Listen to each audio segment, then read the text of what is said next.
Hello अस्सलाम वालेकुम प्यारे दोस्तों। आज आपके लिए लाया है बहुत ही प्यारा सा जगह। गेस करे भाई ये कहाँ पे है? ज़रा देख ले इर्द गिर्द सिनोरिया देखिए भाई, क्या सराउंडिंग है और क्या प्यारा सा व्यू है भाई।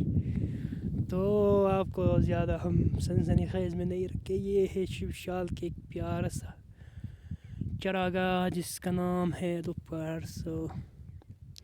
यहाँ से दोस्तों आप व्यू देख सकते हैं, इतने प्यारा सा व्यू मैं लेके आया हूँ आज आप लोगों के लिए।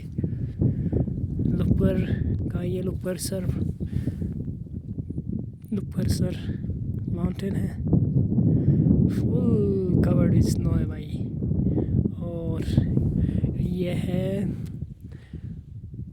सुरवेल एरिया। यहाँ से व्यू देखिए, ये कारून का व्यू देखिए ज़रा दोस्तों। इसलिए कहता हूँ फॉलो करो चार्जर को, ट्रैवल विद चार्जर करो भाई। आपके लिए प्यारा सा व्यू लेके आएगा माउंटेन लवर्स के लिए। और इतना प्यारा सा व्यू है भाई, यहाँ पे क्या सुकून है भाई, एंजॉय करो भाई।